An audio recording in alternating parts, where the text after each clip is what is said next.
Welcome back to the Metro on WDET-FM. I'm Tia Graham. And since 1928, the Redford Theatre has been a longtime fixture in the heart of Detroit. Just off of Losser and Grand River in Detroit, the theater prides itself on showing unique films. And recently, the theater received a grant to restore its iconic steel windows, helping maintain the historic space, keeping the charm that makes it so important to view films. The upcoming events at the Redford Theatre include a showing of The Three Stooges in black and white and Festival of Darkness, among other greats. Joining us now to talk a little bit more about the Redford Theatre is John Monaghan. John, welcome back to the Metro. It's always great to talk to you about film. Thanks, Tia. It's great to be back. So just give us the lowdown. What's going on with the Redford Theatre as well as Old Redford community? You said there's a lot happening. Oh, there sure is. I mean, the physical things that are happening at the theater and the whole neighborhood, it's just things are really being transformed. But what I really want to talk about is this October slate of films, because this is our second big month. Most of the money at the Redford is made in December with the Christmas films, right? But October is right behind that. And we're in the midst of it. There are so many films. There's about 10 great horror films that are happening in October. And that starts this Friday with a movie that I'm really keen on called Only Lovers Left Alive. Yes. It's my personal favorite of any Detroit-based, Detroit-filmed movie. And we've never shown it before. It was from 2013. Have you seen it? No.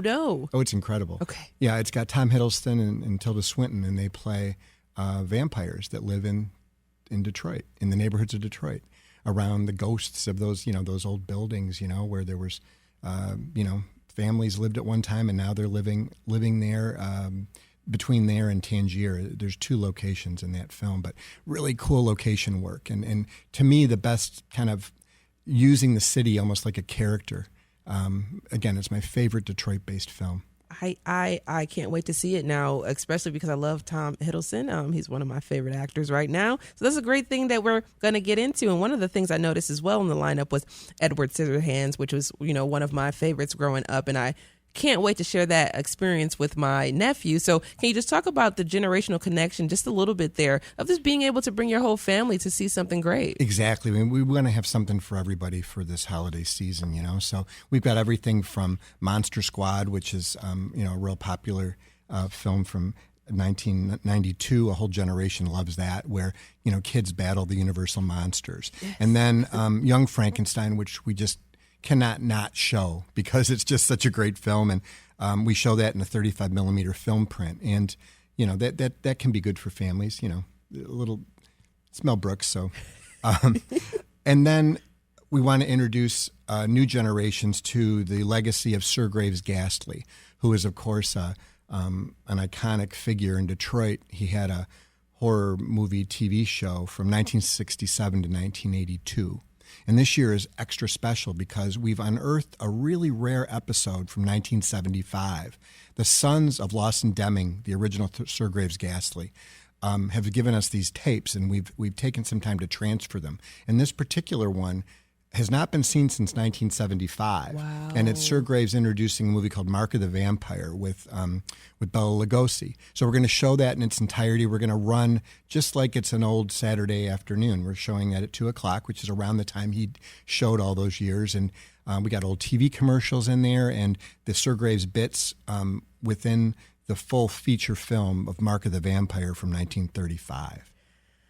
We're talking about the Redford Theatre and upcoming showings, and we're also just talking about the importance of preserving this particular space and preserving film. Our guest is Redford Theatre programmer and volunteer John Monaghan. And John, just listening to you talk about Sir Graves Ghastly, my mom used to talk about him often growing up. And just thinking about the preservation of film, I want to switch gears here and talk about Motor City Cinema Society for a moment, if we can. Yes. It's right next door to the Redford Theatre. I attended an event this past weekend at the Detroit Historical Museum. It was featuring 16 millimeter films from the James E. Wheeler collection, hosted by the Black Canon. It was absolutely incredible experience to see those films and to see them in the different rates of, I guess you can say, decay, but also preservation.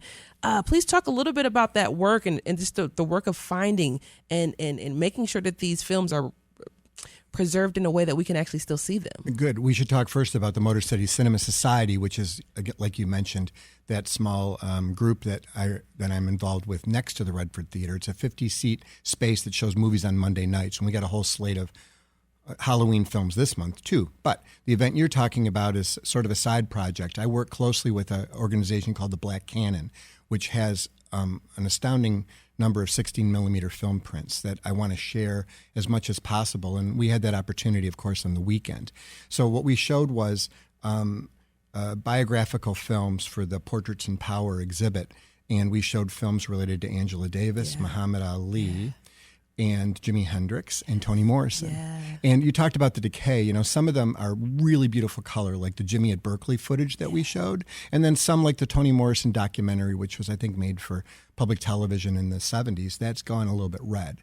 But it still has power, and it's still really wonderful to share that with an audience. And you were there. It was quite special. It was quite special, and just to feel connected to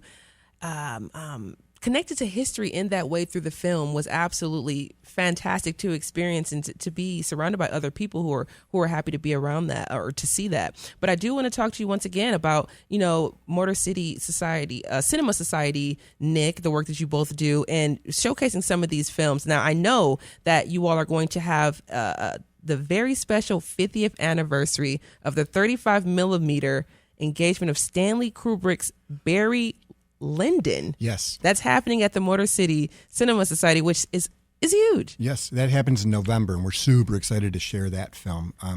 It's a film that might not have drawn as many people as we'd like to in our regular program, but people that are going to come to that are going to get a real kick out of seeing a 35 millimeter film print of that very important film. Yes. But, Nick Pabutsky, I got to give him some props, because he and I work real close together with this film preservation and film showing, and we're really pretty obsessed about it. So in the upcoming schedule, the Young Frankenstein print, which comes from a local collector, he lets us use it every year. Shout out to Walt Bartman. Thank you, Walt. And then, of course, we're showing The Evil Dead, the film that premiered at the Redford Theatre in 1981. I mean, we're real proud of that. We're showing that for the first time in a long time in a 35 millimeter film print there as well. And again, as you mentioned, we show 16 millimeter every Monday night next to the Redford in the screening room, which is absolutely amazing. Once again, I had folks who are very interested to know a little bit more about Motor City Cinema Society and some of the things that you all have been able to preserve and also showcase. So I'm happy that we were able to have you on to talk about that and give people a little bit more of an insight. But I do want to, just before we get out of here, there aren't very many theaters that are showing in the city of Detroit proper, especially not independent spaces dedicated to showcasing films that are helping preserve the history not only of film, but preserving the history of the time and place that they were taking place. What does it feel like preserving not only the Redford Theater, of course, and making sure that stays to where it is, but preserving those films so that the next generation can continue to fall in love with them? Yeah, it's definitely one of our missions. Again, the Film on Film mission, which Nick and I are very involved with. But got to give shout outs to places like the Senate Theater, who are doing the same thing in their own neighborhood. Things are happening, and it's very exciting to be part of that. The Redford, of course, is going to be celebrating its 100th anniversary just in a couple of years. We're already preparing for that. There's actually some members of the organization making a documentary about the Redford Theater. They're in the midst of that. So that's only 3 years away. It's really around the corner. It is. It really is around the corner. And if there's anything you want people to know, especially about this Halloween lineup, which I'm super excited about once again, just let them know Shaun of the Dead's going to be there towards the end of the month as well for those who love that film. And what are some of the other highlights that people can expect coming up? Yeah, we'll talk about the weekend. Remember, Only Lovers Left Alive, Friday night at 8. Monster Squad is Saturday at 2, family film. And then Candyman, which is a big cult film. That's going to be on Saturday night. Young Frankenstein the next week, and then the Sir Graves tribute, which is not only Mark of the Vampire, but an evening screening of Plan 9 from Outer Space, where we have a young horror movie host named Count Cat, who is going to perform with his band. He's like a kind of in the Sir Graves tradition, but a younger guy. Yeah. I think he's still in his 20s or early 30s. So very excited to kind of bring a new generation of horror movie hosts. And then every Halloween, we show a silent film with a horror theme, and this is The Cat and the Canary from 1927 with live organ accompaniment. Edward Scissorhands, Shaun of the Dead, Evil Dead. I mean, I got to say, it's a pretty great lineup, and it's, again, something for everybody, which is what we really try to do at the Redford Theatre. John Monaghan is the Redford Theatre programmer and a volunteer. He is also a volunteer with Motor City Cinema Society, and want to say thank you so much, as always, for joining us to talk about all the cool things that are happening with film at the Redford Theatre.